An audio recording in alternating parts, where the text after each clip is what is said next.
Okay, so the next thing I'm going to do is just a bit of animation, so more aesthetic. At the moment you'll notice that when I click the save button, this just appears. There's no animation associated with it whatsoever. What I'm going to now do is define the show option, and we can do things like fade, all the usual jQuery animations, so you can go ahead and look these up. But now when I click save, you can see that fades in as opposed to actually just appears, so perhaps looks a bit nicer depending on the application that you're creating. And we can choose more fun things like bounce if it's applicable to what you're trying to do. You can see it just bounced in, and now we can click OK. I find this one to be a bit annoying, but there you go, it depends on what kind of application you're creating, but by default it's just set to show, so that means that it will just appear and nothing else. Now another important thing to look at is the modal option. Now modal is when you have a dialog box appear, and this will become center stage almost, and anything else will be disabled. So at the moment, for example, if we were to click save and it said setting to saved, we might be able to then we will be able to then carry on using the website as normal.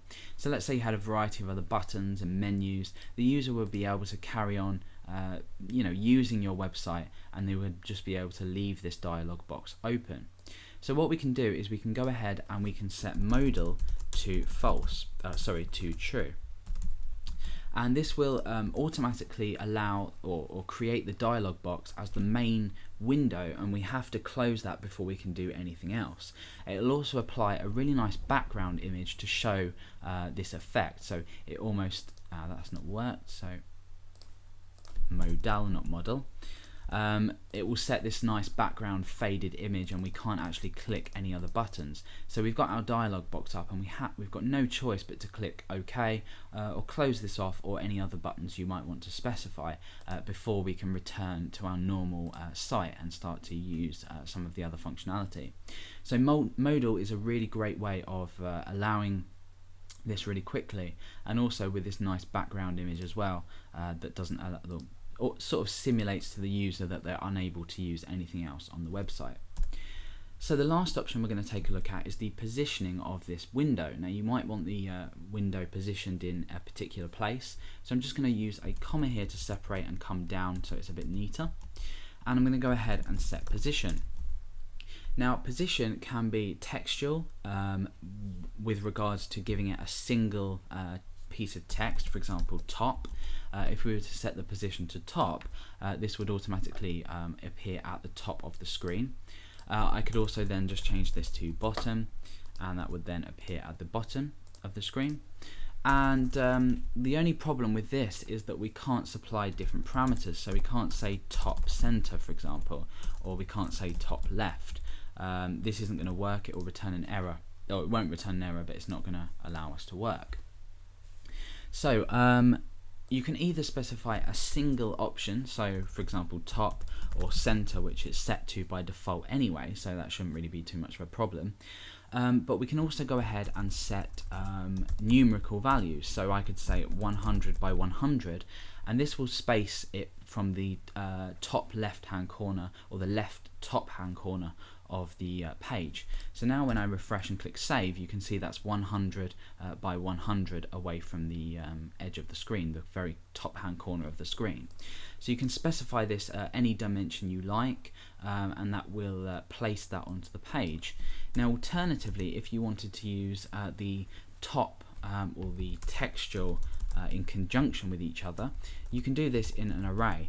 So we can specify two different options. For example, if we were to supply top left, now what's going to happen here is this is going to produce or this isn't going to work. It's not going to produce an error, but this isn't going to work. And the reason being is that left is where we start the very left hand side of the screen, so down here, what is essentially the y-axis we start at. So when we supply top left, it's not actually going to work. So let's go ahead and check that out. You'll see that it's just in the center still. So this is because we always start at the left hand side. So we're positioning it at the left hand side, and then we're positioning it at the top. So if this isn't working for you and you're returning an error, make sure you're supplying the X direction before you supply the Y direction. So left is essentially translated into a coordinate of the X axis, left, right or center, and the Y is either top, center or bottom. So we need to supply the X axis before we supply the Y.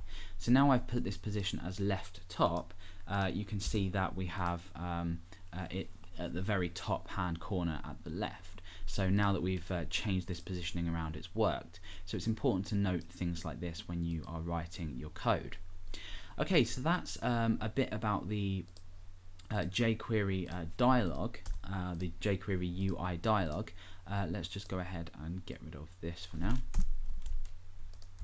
And you can see that it's extremely easy to implement a dialog and create the functionality geared towards the site that you're creating. You see here we've created something that can't be moved and essentially is a prettier JavaScript dialog. Instead we're using a div. So the initial advice I gave about just keeping this dialog as standard means that you could then go here, and if you had another button down here, you could then change the dialog title and the dialog text to suit you before you show it. So you can apply this single div to a lot of other events as well.